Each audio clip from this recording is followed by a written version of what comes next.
欢迎收听 The Deep Dive。今天呢，我们想跟大家一起深入了解一下巴基斯坦一位非常有影响力的精神学者，就是马克思铎阿基米博士。对，我们今天聊的所有内容都是直接来自阿基米博士他本人的讨论，包括一些录音资料和文字记录。是的，我们这次目标不只是说了解几个概念，对吧？我们是想试试看，用一种系统性的方式去理解他们。系统性的方式。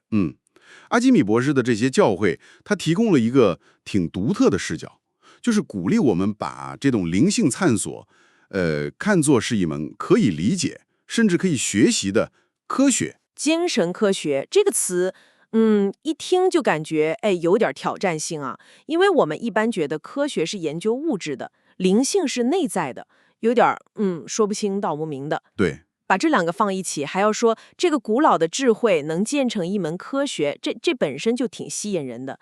那这门科学它的基础是什么呢？它的基础或者说起点吧，是一个概念，叫做神圣程序或者神圣书写，Divine Scriptum，乌读语里叫 Ilahi Law o Kalam。Ilahi Law o Kalam。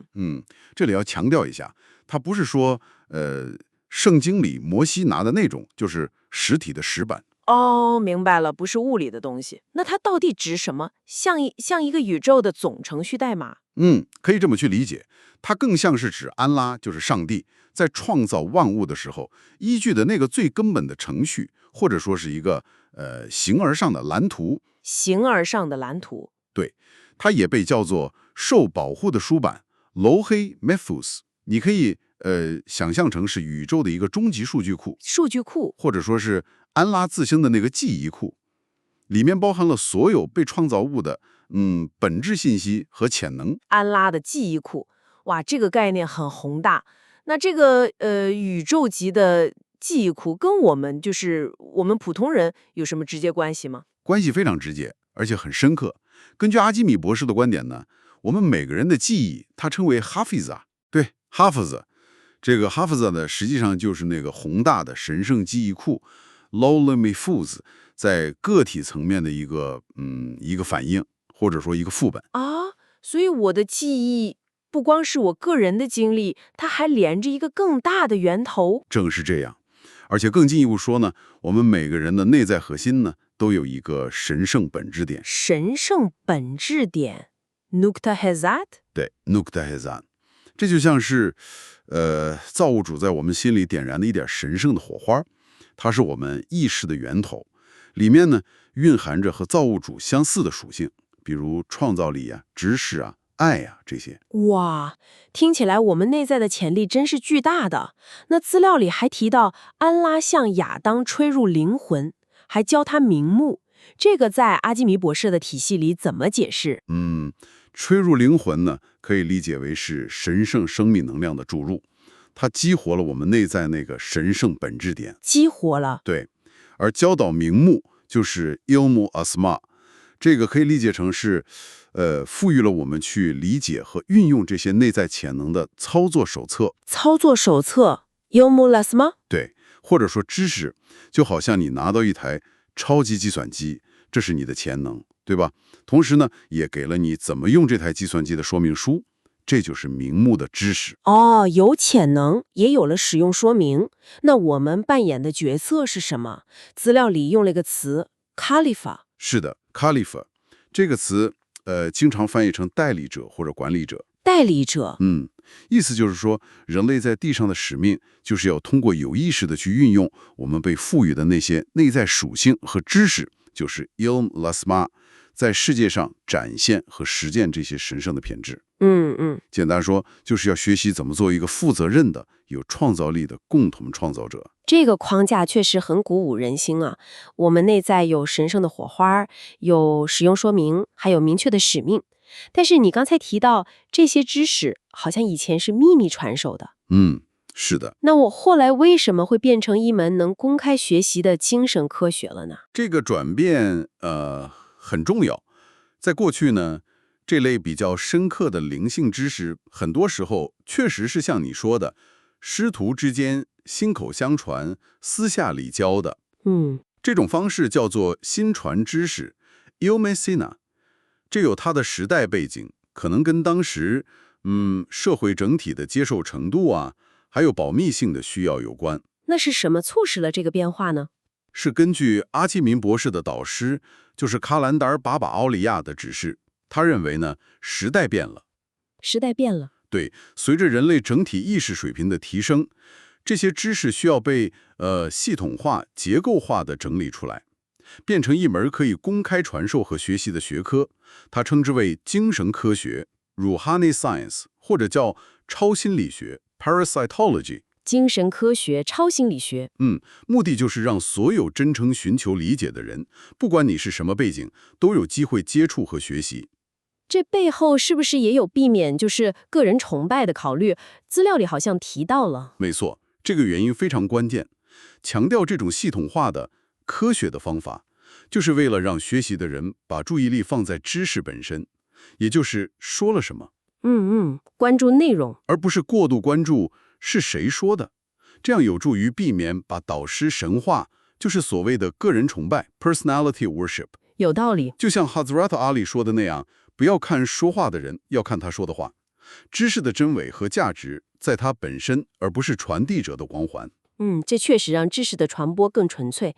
那好，既然它是一门科学，我们该怎么学呢？总不能像看故事那样随便翻翻吧？那肯定不行。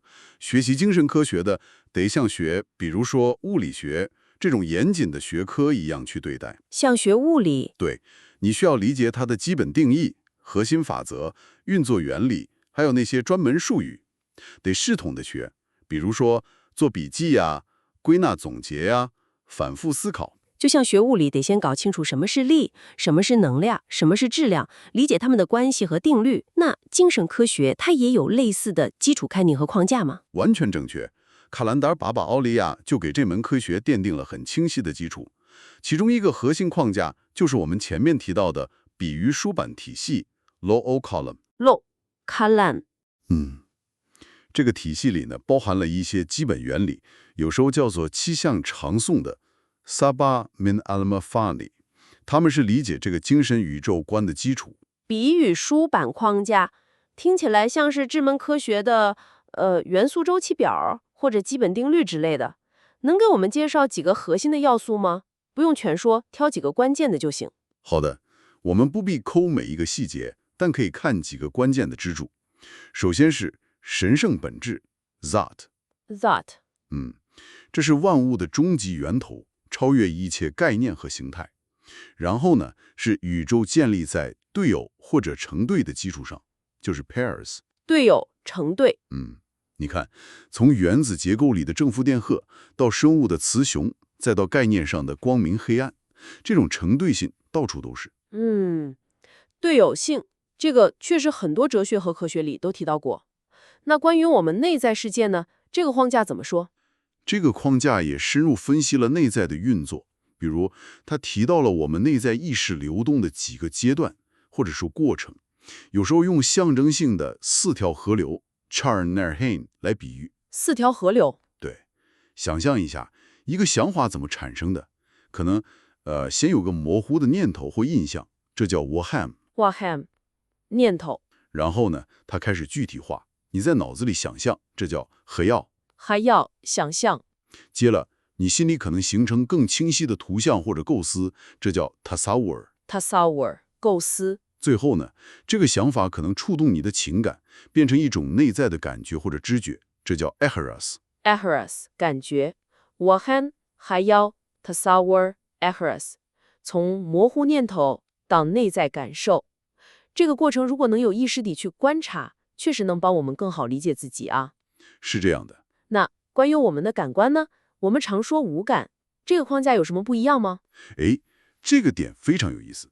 这个框架提出了6种感官 Hawas。 6种？对，除了我们熟悉的视觉、听觉、嗅觉、味觉、触觉，它把言语表达 Nuk 也看作是一种核心的感官能力。把说也当成一种感官？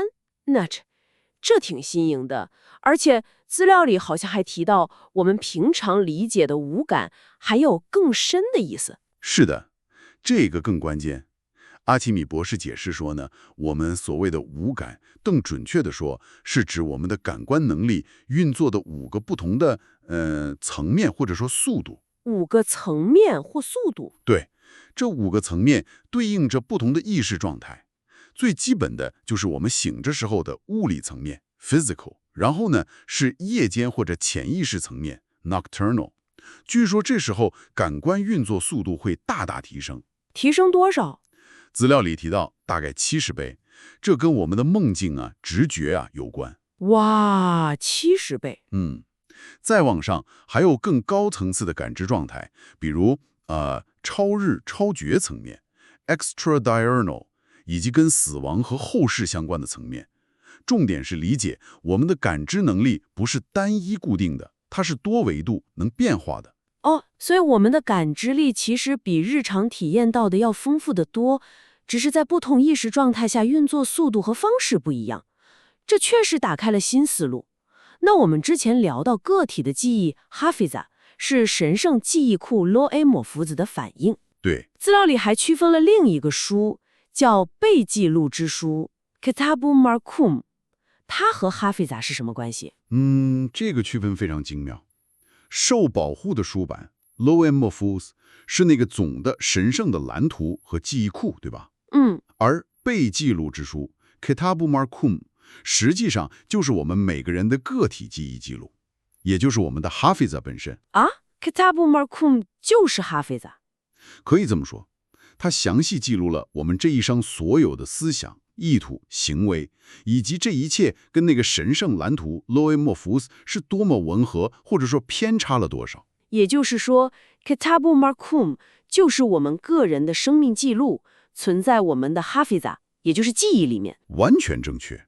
这就引出了一个极其核心的洞见，可以说是阿奇米博士教诲里最有冲击力的观点之一了。是什么？你的内在自我 Batin 就是你认为的那个你，它就是你的记忆 Hafiza。等，我的内在自我就是我的记忆，这怎么理解？这太颠覆了。是，这个观点需要仔细琢磨一下。他的意思是说，当你向内看，进行所谓的内省的时候，你实际上是在审视和探索你积累的所有记忆。所有的记忆。对，你的经历、你学到的知识、你形成的观念、你情绪的印记等等等等，你的身份认同、你的性格模式，全都根植在这个记忆库 Hafiza 里面。天哪，那如果内在自我就是记忆，那我们常说的自我净化 Tazkiya Nafs 这个概念是不是就意味着修正和净化你的记忆库，你的 Hafiza。没错啊，自我净化就不再是一个模糊的道德说法了，它变成了一个具体的操作过程。你要去审视你的记忆，识别里面哪些是基于恐惧的，哪些是基于误解的，哪些是社会强加给你的，而不是基于真理的信念。可以的。然后有意识的去清理它们，修正它们，重塑它们。哇，这一下子让整个精神成长的路变得非常清晰，而且感觉可以操作了。目标就是清理和刷新我们的内在涵盘，我们的记忆 Hafiza 回到一种更纯净、更接近我们那个神圣本质点的原始状态，有点像恢复触感设置。这个比喻很形象，目标就是归回到类似童年时期那种纯净、开放、没被太多后天观念污染的心灵状态。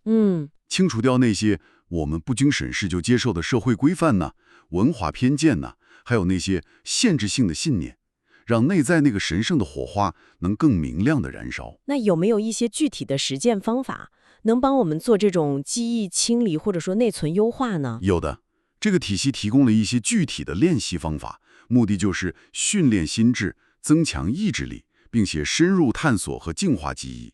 其中，最核心的练习之一就是冥想沉思 （Muraqabah）。Muraqabah，冥想。Muraqabah不光是放松，它是一种有目的的内在探索技术。通过 Muraqabah 练习的人可以学习让心智安静下来。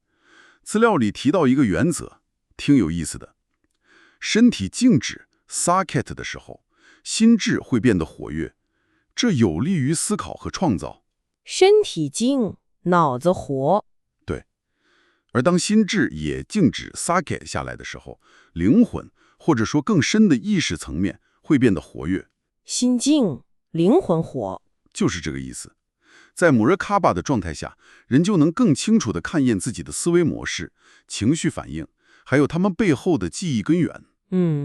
甚至据说通过深度的姆热卡巴，有可能触及到非常非常深层的记忆，比如回忆起童年被忘掉的经历，甚至是一些跟出生前状态有关的印记。出生前？对，它的最终目的就是达到对哈菲扎的深刻洞察和净化，让心智静下来，去观察和清理记忆。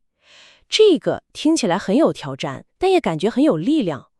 那我们在日常生活中有没有可能识别出，就是那些在这方面做得比较好、内心比较纯净的人呢？阿奇米博士提供了一个挺有趣的经验法则，用来识别他所说的近神之人阿拉瓦拉。阿拉瓦拉，也就是那些内心跟神圣连接比较强、比较纯净的人。方法是这样的：如果你跟某个人待在一起，比如说15分钟，15分钟，在这段时间里，你发现自己起码有12分钟脑子里没想那些世俗的烦恼啊、焦虑啊、乱七八糟的念头，内心感到一种自然的平静。15分钟里12分钟不想杂事儿，哇，这标准挺高的。是啊，那么这个人呢，很可能就具备这种特质。背后的原理是什么呢？难道他们有什么特殊气场？可以这么理解，原理跟他们的思维状态有关。这样的人呢，因为长期保持积极的、正向的、跟神圣源头连接的思维模式，他们的思想会产生一种稳定而且强大的正向能量场。能量场？对，这个能量场就像一个保护罩，能自然地屏蔽掉或者中和掉周围环境里那些干扰性的负面的思想波，从而让靠近他们的人也感受到内心的安宁。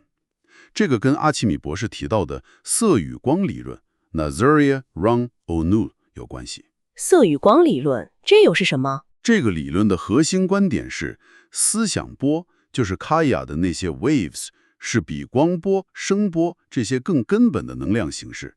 思想波是更根本的能量。对，我们的思想和念头本身就是一种能量波，它们构成了我们体验现实的基础，而且能辐射出去，影响周围环境。那些内心纯净、充满正念的人，他们发出的思想波自然就是和谐正向的。思想波是更根本的能量，这真是个引人深思的观点。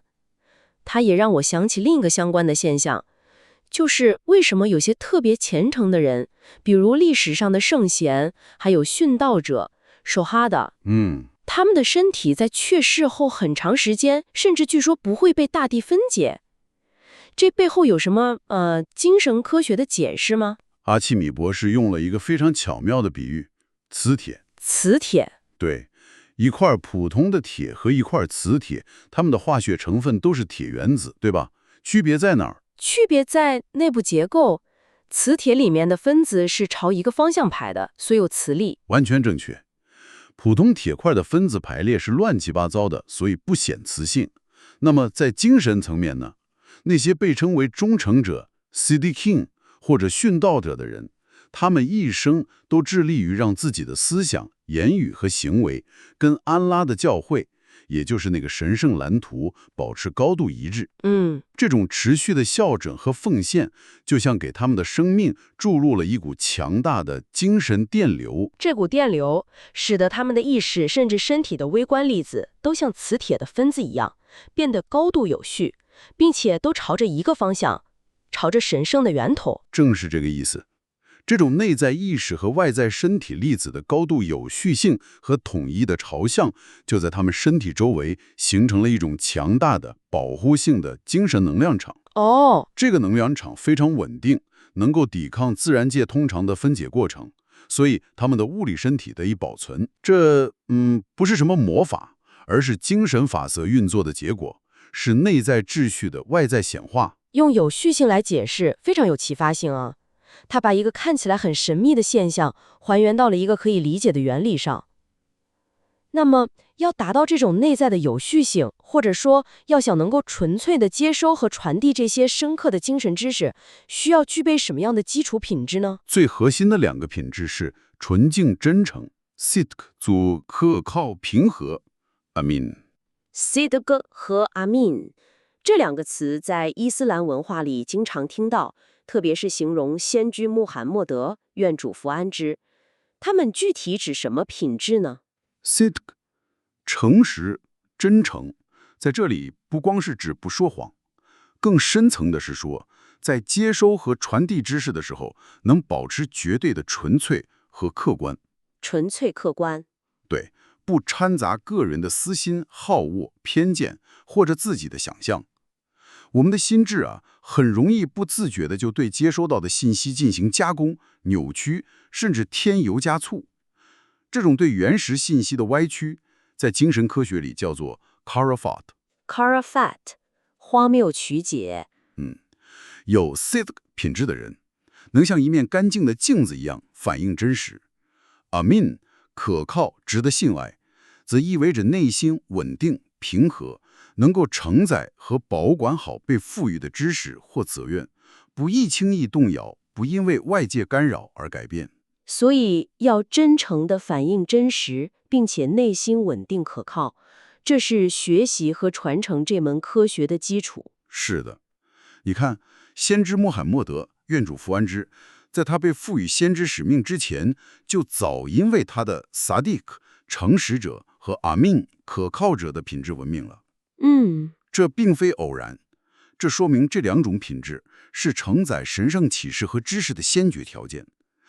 对任何想深入理解和实践这些教诲的学习者来说，培养这两种品质也是至关重要的基础。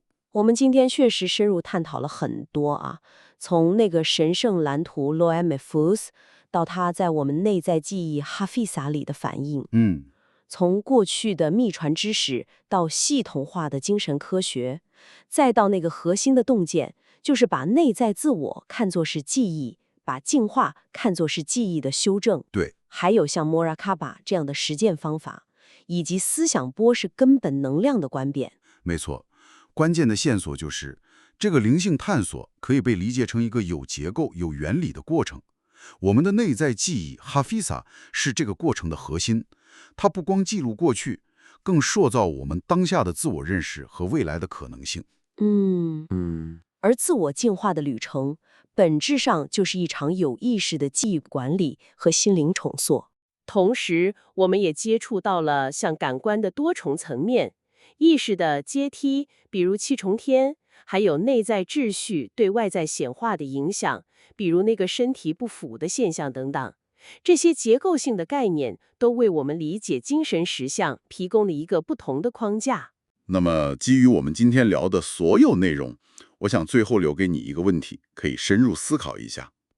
既然你的内在自我在很大程度上就是你所积累的记忆，也就是哈菲萨，那么在你所持有的所有信念、观念和价值观里面，是否有一些是你从来没有真正有意识的去审视过、质疑过或者验证过它们来源的真实性的？这个确实是一个值得我们每个人扪心自问的问题。非常感谢你跟我们一起进行这次深入的探索，也谢谢大家收听。如果你对我们这次讨论有任何疑问，或者想分享你的思考，可以看看我们放在描述区的邮箱地址，给我们写信。对，欢迎来信交流。